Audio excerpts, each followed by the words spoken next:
And now it's Deborah Kobylt Live. Hi, everybody, and thank you for joining us today on Deborah Kobylt Live.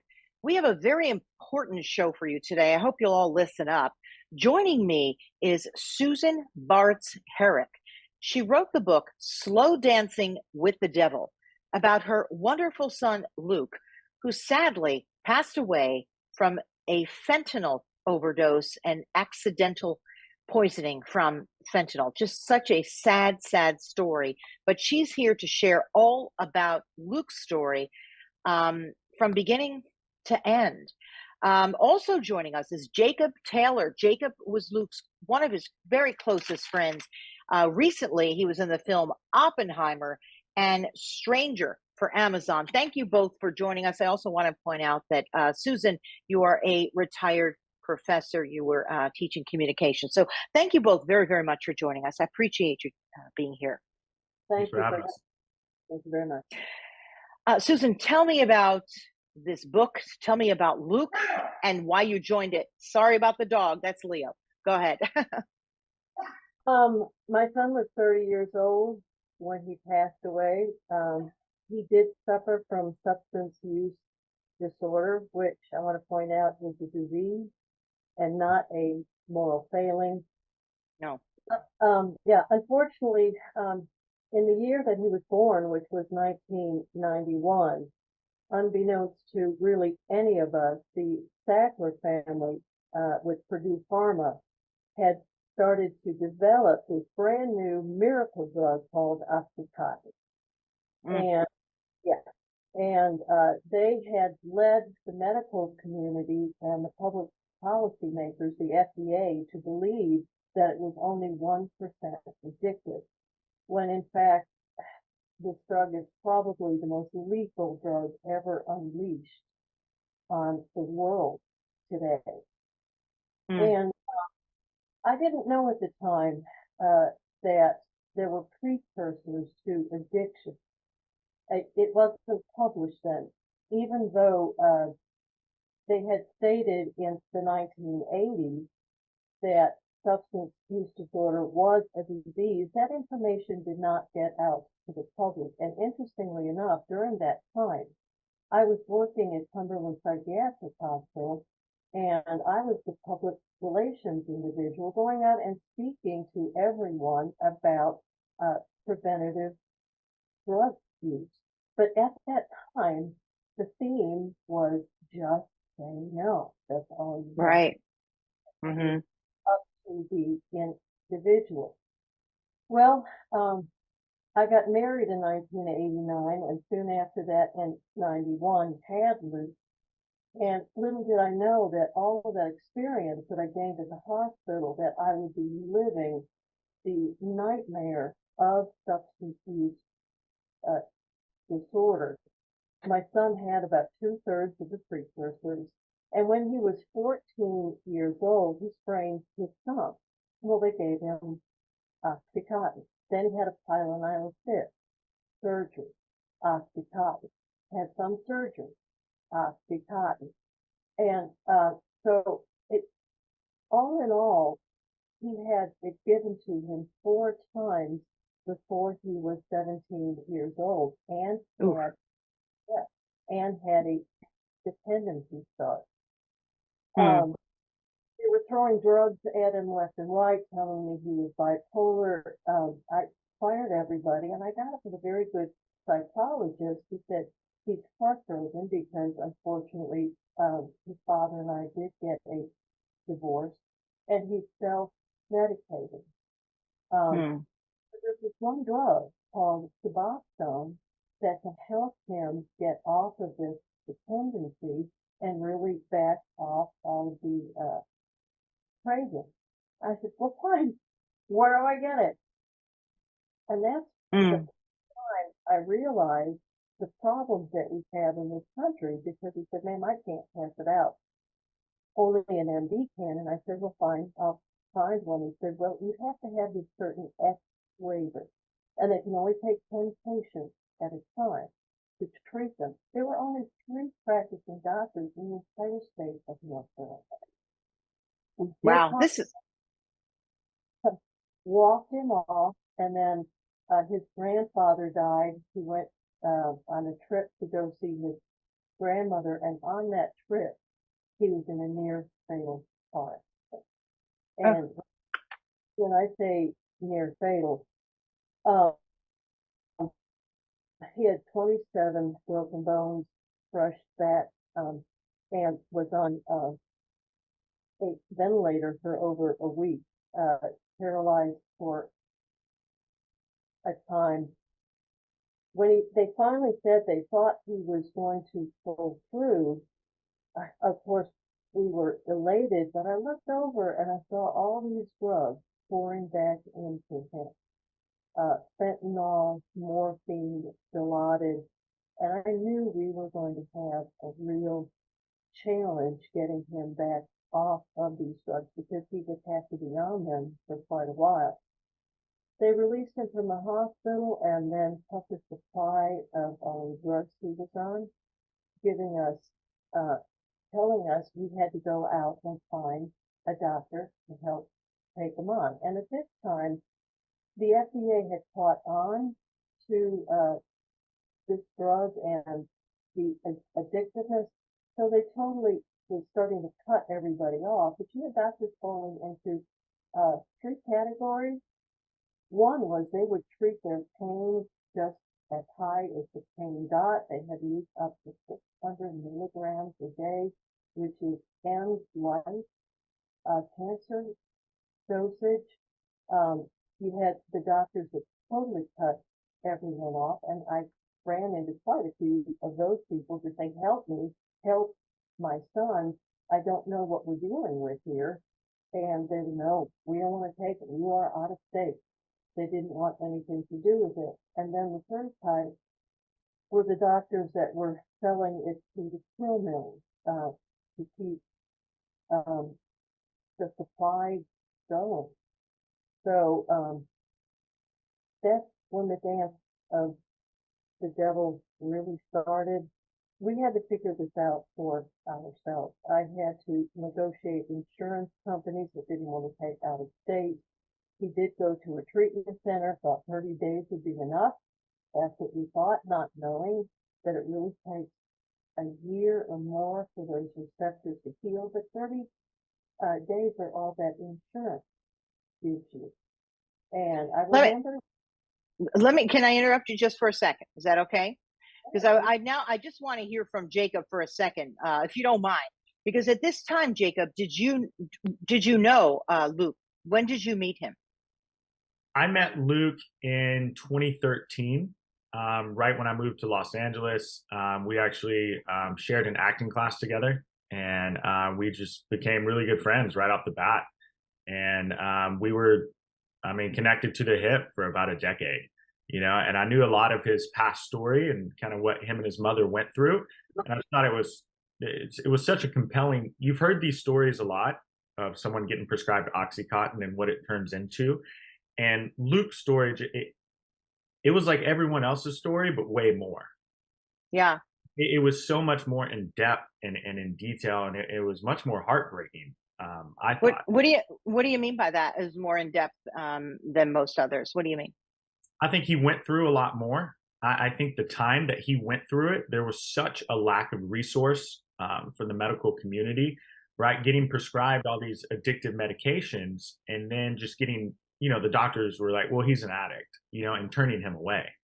And it was just in a time where addiction wasn't being taken seriously, Oxycontin wasn't being taken seriously, and the repercussions that happen once you're prescribed Oxycontin, and the lack of resource of Suboxone, right, which is the only medication that can wean you off opioids. They wasn't allowed to have access to it, and it just blew my mind. And Luke turned into a brother to me. He really did. And I'll never forget the day. It was like 2 days after he passed, and I was just, my eyes filled with tears, and I had that email ready to send to you, Susan. And I was just like, if I could ever help get his story out there, or get it to a wider audience and help the next person, I think it's really important. Yes, Susan, go ahead.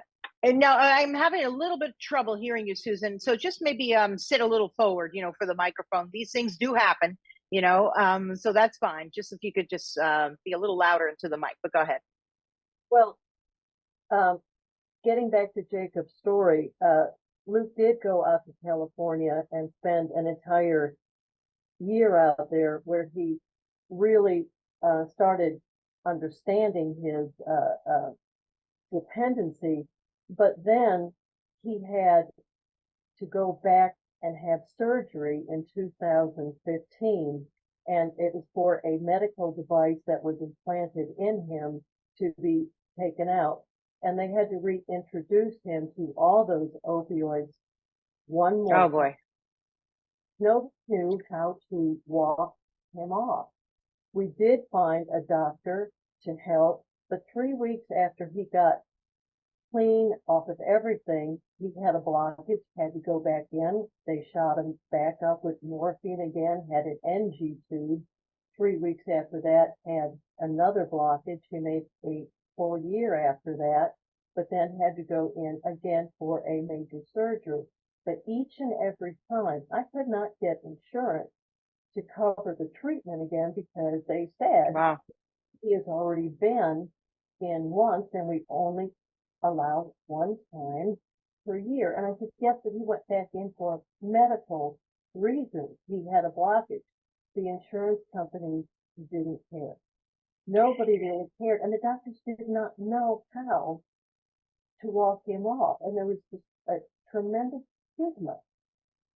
Yeah. From Well, let me ask you a couple questions, Susan. And again, just remember to lean a little forward so that we can hear you a little bit better. What were his symptoms when you realized that he was addicted? It's interesting. Only a mother would know, right? You're in the hospital and you're watching him, get these drugs, and you're thinking, oh no, this could really potentially be something. So I understand completely what you felt. But when he was home, what were some of the symptoms that he was exhibiting, if you could tell us? And how did you try to help him? What was your struggle, in other words? Well, I think for a lot of parents, denial really plays a very important part. You don't want to see certain things because that means your child has got a problem. Or you think back, well, when I was in high school, I drank some beers, and there were some other drugs out there, but you don't really take it seriously. Um, Right. with with Luke, not all cancers are the same. Not all substance use disorders are the same. He would just get really hypered up. And when I challenged him on anything, there were lies or avoidances. Um, I had to really break my denial because I did find some things in his room, but I didn't want to deal with it. And for Wow. any parent who even has a suspicion, they need to pay attention to it. A lot of kids will uh, experiment with drugs, but statistics, um, 8 out of 10 will become dependent. Mm. Two, excuse me, I misspoke. 2 out of 10 will become dependent, thinking, wow, this is the best thing that has ever happened. It makes me feel so good, and I want to stay feeling this good. That's what happens to Luke. 8 out of 10, they'll try it a little bit, but then they'll put it aside. The problem we are having today, Deborah, is with those 8 out of 10 that won't get addicted, the supply is so tainted with fentanyl. It is. Hmm. It looks like Percocet. It looks like Adderall. It even looks like Tylenol. Any kind of drugs that these kids just want to try once can contain over 2 grains of fentanyl, and when Luke passed away, one of the really painful things is how people would not look at me as, they thought, I guess he Oh, just wow. went out and got high. My son had a panic attack He had general anxiety disorder, which is another one of the precursors. And he asked a friend for a pharmacy. And there was not one. So after all of the work, he also got into an Ivy League school. He started his own CBD oil company. He was a caddy out at the Seine Riviera. He was a scratch golfer. You look at a picture of him, you never in a million years would think that he would have a drug dependency problem. And when you look at the fentanyl wall of the FDA headquarters in Washington, D.C., there are thousands of pictures there now. You think you are looking at a high school yearbook or a college campus. Could you tell us, Jacob, your relationship with him? Did you see him daily? Did you know that he was struggling with this? How did you help him cope with it? And his behavior, I sort of want to describe for people because to Susan's point, a lot of times people are in denial, right? And they Right. might see behavior and they might say, oh, well, he's just a struggling actor or, whatever. And they'll just not really pay attention to it. And could you tell us any behavioral issues that you noticed that that you could share with us? Yeah. Honestly, behavioral issues, it's stunning how much, someone so close to someone who may be struggling with that, you don't see the signs all the time. Oh, wow. Okay. I necessarily, I knew what he went through in his past, and I knew the struggles that he had, but he was very good at. Luke was very strong. He really was, and he showed his strength so many times, and I never. He was open, verbally about maybe some weaknesses or challenges that he had, but I never saw any behavioral changes. That he had, and I was very close with Luke. We would go golfing, we'd go surfing, go to the movie, we'd do double dates, and I never saw I guess a crack of weakness, is the word. That's so sad. When I tell you, when it comes to opioid addictions, they're still handing out opioids like candy, Yes. including at some hospitals. I had knee surgery, it was not long ago, and I was told to go to a pain specialist. Hmm. And okay, this is through a hospital now. I went to the pain specialist and he said, I only take cash. Like, don't you think I thought that was really weird? Why would a pain specialist, a doctor, take cash? What it was affiliated with a very, very big hospital out here. So I went there. I thought that was odd. I paid my cash for my pain meds before my knee surgery. And after the knee surgery, you can imagine, right? There's a lot of pain. And I insisted on taking myself off that stuff right away because I'm so terrified of what it really can affect your brain immediately. But my point is, they're still handing this stuff out. I was shocked. I actually called my knee surgeon and say, the guy you sent me to takes cash. What's that about? I mean, this stuff is still being prescribed. Is there anything else to be prescribed? Why is it often, these drugs, and now they're getting, as you said, tainted with fentanyl? Once that happens, forget it. I also feel the same way about some of the ADD medicines. I'm not a doctor. I'm not even a specialist, but I feel like very often this stuff is being pushed. Do you feel that way, Susan? And Jacob, please feel free to chime in. Um, And this is a hot spot for me because Adderall is an amphetamine. Meth I is know. they're kissing cousins. And it's hard to find a study that says that Adderall is not addictive, but to take a look, and he did the study, the pharmaceutical companies, but if you take a look at the websites of treatment centers, Adderall is almost the number one. And they are passing it out to kids constantly if they cannot control the child. And oftentimes it's a developmental issue. It is not ADD, but they'll try to get these kids on Adderall just so they can control them in the classroom, not knowing the damage they're doing to these little brains. The yeah. brains are not developing until they're 25 years old, and you start 5, 6, 7, 8 altering the neural pathways. What do we expect? Yeah. And to piggyback on that, I think, the fight that me and Susan are fighting here, or the reason it's getting still pumped, like you said, with your experience, it's still getting pumped to kids. Sadly, it's a business, and it's a billion Of course. business, right? Billions and billions of dollars a year. So what needs to change is there needs to be policy change, right? On the government level, on state level, on federal level, because we're going against $1 billion industry. If they wasn't bringing in billions of dollars, I don't think it would be handed out like candy. It's handed out like Wow. candy for a reason, because there's a profit being made. And that's what needs to be changed. My heart is breaking for you, Susan. I know Luke was your only son, and I see it in your face there, and I hear it in your voice. And I applaud you for moving forward and writing this book so that other people don't have to go through this. But we've got to let people, they've got to pay attention to this message, because it could happen to anybody's child, it could happen to any of us. Um, what would you like to tell us about Luke? Please share a beautiful moment about him. And again, come a little forward to the computer so we can hear you very clearly. Um, well, everyone thinks their son is wonderful. Luke was brilliant. He had an IQ over 140. He was exceptionally Yeah. creative. He played the piano, he sang, he tried acting for a while.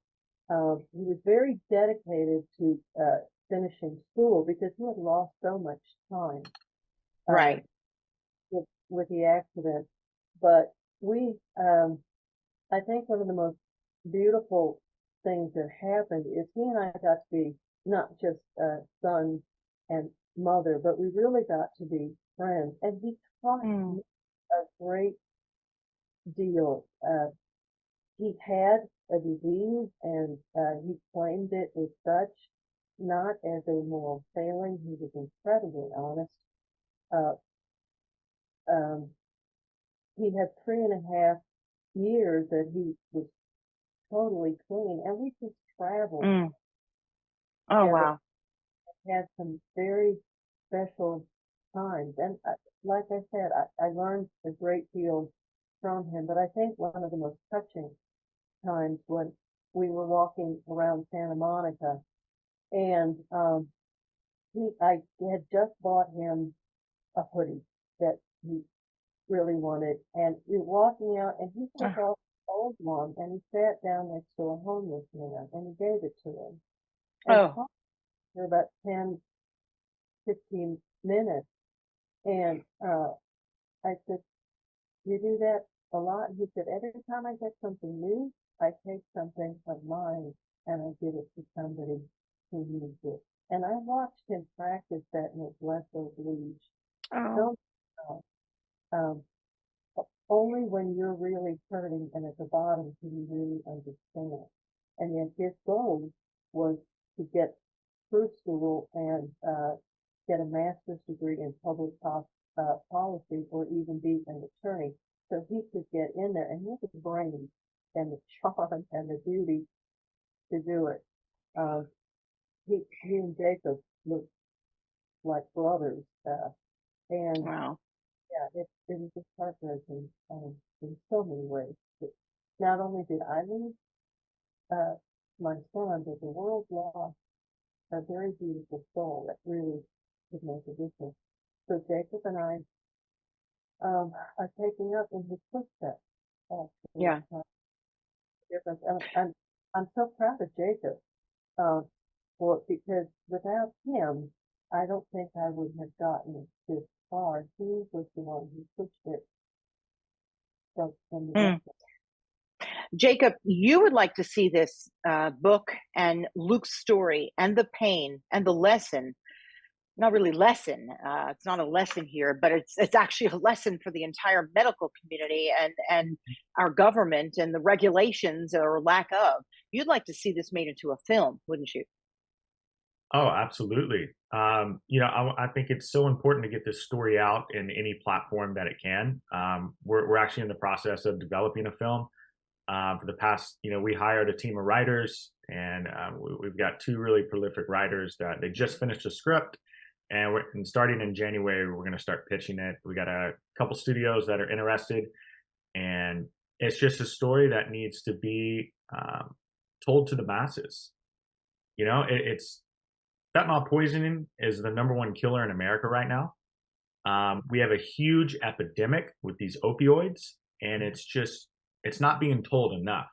And too many people are suffering because no one has, I guess, the guts, right, to get the story out, or like Susan as a mother, the guts to tell the tragedy of what happened to her son. And so, yeah, we're fighting the fight, and we're going to get this out there to as many people as possible. Can either of you speak to, to alert other parents, to alert other people and friends to what this looks like and how they can be of help and service to someone who is addicted or becoming addicted? Could you shed that very briefly for us? And what does it look like? I know it's different for everyone, but something that you could share that maybe someone will be listening or watching and say, "Oh my goodness, that may Well, be happening to me." Go ahead. if you notice your children's behavior changing, of them withdrawing, a change in how they look, in how they eat, anger levels, if you find something that you don't really recognize, but it doesn't feel right to you in their room, you've got to challenge yourself first, as I said before, to go in there and talk to them, uh, maybe even try to get them to a counselor. Depression, the social pressures that these kids have on them these days is off the chart. And so if they are already exhibiting symptoms, that means they're probably using. Yeah. Again, one of the most difficult things is that telling them don't ever take anything that you get from somebody else, even though they try to talk you into it. This is how so many of these young, and I'm talking 12, 13, 14 Hmm. year kids are going down because they think it's advantage. They think Yeah. and even though everybody's so happy we've got Narcan out there, some of these new drugs that are coming out, the Narcan doesn't. There's an animal tranquilizer now that's being mixed in with some of this that is 100 times more potent than fentanyl, and only 2 grams of fentanyl can kill. Ugh. Okay, let me just ask before we let you, where's the government in all this? And have either of you spoken before Congress, or, you know, are you making plans to go to Washington to speak? Because we need a lot of this, right? I know that people go before Congress, they speak, and it almost seems like nothing really ever happens. But, at the bottom of it, they're supposed to be protecting us, and clearly that's not happening. Woman who, Jacob, you want to go ahead, please? the woman who wrote the forward to my book, her name is Yeah. Angela. She has gone many times. I would love to go. I'm still kind of crawling out of this. Of course. My gosh, I lost my son. Um, they think they're doing a good job, but once again, they're not understanding what substance use disorder really is. There's only 1% of the funding of the billions they're spending that is going to research and development. When you deal with a chronic disease like diabetes, you've got over 20 drugs to choose from. Right, right. Heart disease, 30 drugs. When you're dealing with SUV, you've got 3. And you have to have a special, well, they did away with the waiver, but they're still needing doctors to take 8 extra hours of training. And here's where the stigma comes in. A friend of mine is a counselor. She did an in-service for a local hospital. 60 doctors were invited so they could get all of the information and the credit to be able to prescribe Suboxone. Hmm. So the stigma is keeping everybody away. We've got to break that stigma. Yeah. Jacob, would you like to address that as well? I mean, to answer your question, do we have plans to go to Congress? I mean, absolutely. We're going to take this as high as we can, and that's the place where change happens, right? Is speaking to Congress and to policymakers and to getting the right laws in place that protects, right, the citizens, and that protects the citizens from billion-dollar companies that are trying to prescribe you these medications that they say it's not addictive. Oh, Yeah, we're going to take it as far as we can take it. it's the companies, it's the dealers, it's everything being allowed to, come into this country illegally. It's such a complicated mess. And then you've got innocent people like Luke who are paying the ultimate price for it. And I applaud you both for being here. Go ahead, Luke. I think you were going to say something, please. I mean, Jacob, I'm sorry. No, no, I wasn't going to say anything. You're good. Any other parting words that you'd like to share with us, Susan? I'm going to, say again, just come a little closer to the computer when you talk. Um, Again, either about the situation, about Luke, about your book that you want to share. Right now, it's in a PDF form, and I believe it's going to be out, I believe, Amazon and elsewhere in March. Correct?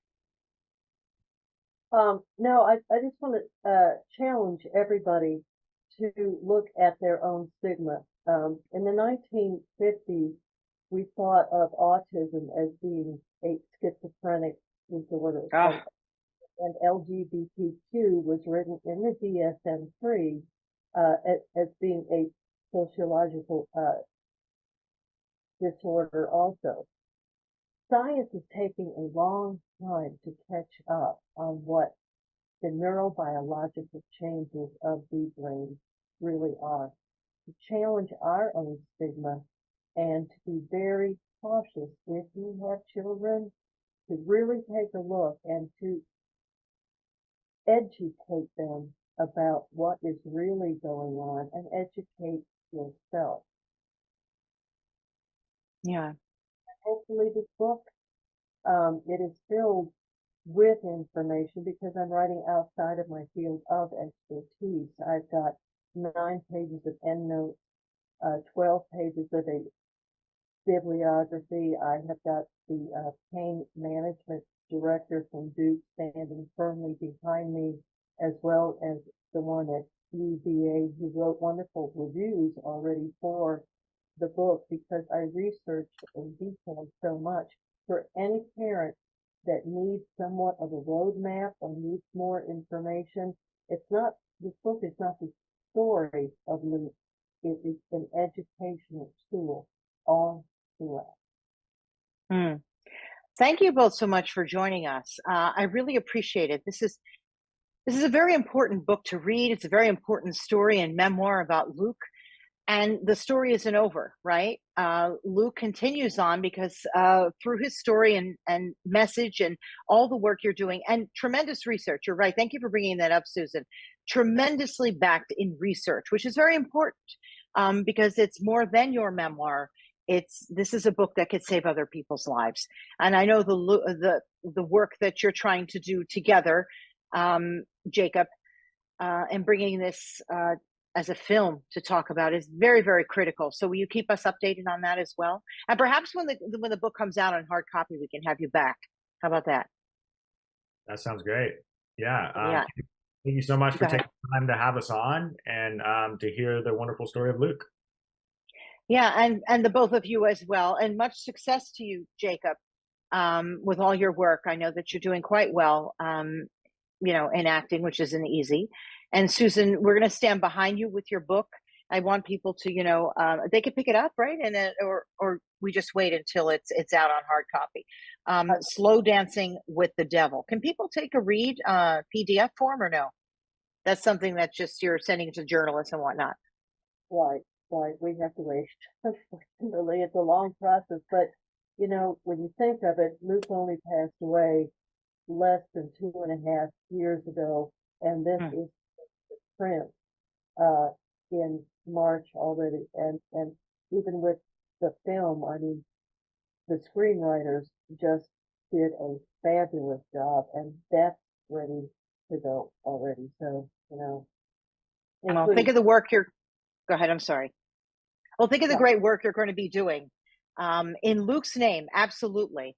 And you're right, 2.5 years, and look at all that you've accomplished. So thank you both very, very, very much. We will have you back if you come back because I want to, make sure that people pick up the book once it's out. So Susan Bartz Herrick and Jacob Taylor, the book that Susan wrote, Slow Dancing with the Devil, And hopefully this will be out as well in the film version soon. Thank you both for joining us, and we will have them back and, make a footnote, pick up the book once it's out in March. So thank you, everybody, for joining us on Deborah Kobylt Live. You can find us on YouTube, Facebook, and then as an audio version on iHeartRadio, on Apple, and anywhere you get an audio podcast, you'll find our show and their story. Thanks again for tuning in, and we'll see you next time. Bye-bye. Thank you.